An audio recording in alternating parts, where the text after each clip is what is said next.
இல்ல மாப்பிள்ள ஏதோ ரொம்ப திங்க் பண்ணிட்டு இருக்க நீ. ஒன்னெல்லாம் மாப்பிள, டாக்டர் நேத்து போய் பார்த்தேன், உடம்புல நோய் இருக்குன்னு சொல்றாப்ல. என்ன நோய் மாப்பிள்ள இருக்கு? நல்லா தானே இருக்க நீ. ஆமாப்ல, அவர் என்னன்னா பொசுக்கு நோய் இருக்குங்கிறாப்ல. அட ஒன்னும் கவலைப்படாத மாப்பிள்ள. வாய் விட்டு சிரிச்சா நோய் விட்டு போகணும்னு எங்க தாத்தா சொல்லிக்கா மாப்பிள்ள. சிரிச்சா நோய் போயிருமா மாப்பிள? ஆமா மாப்பிள்ள, நீ ஒரு மாசம் நல்லா வாய் விட்டு சிரி மாப்பிள்ள, நோய் போயிருமாப்பிள்ள. இதுக்கு போய் ஃபீல் பண்ணிட்டு உட்காந்துருக்க நீ. சரி மாப்பிள, இனிமே வருவாப்ல, டெய்லி சிரிச்சுக்கிட்டே இருக்கேன் பாரு மாப்பிள.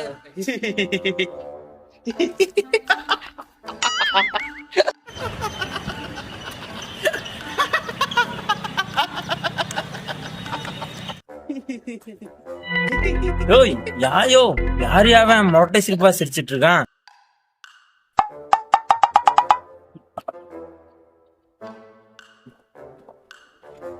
என்ன நீ இங்கதான் இருக்கியா? ஏன்னா முகேஷ் எங்கனே ஒரு வாரமா தேடிட்டு இருக்க, ஆளே காணோம். அட ஏம்ல, அவன் பொழுதுனிக்கும் சிரிச்சுக்கிட்டே இருந்தாக்கா. வீட்டுல எல்லாரும் வந்துட்டு பைத்திய ஹாஸ்பிட்டல் சேர்த்துருக்காப்ல.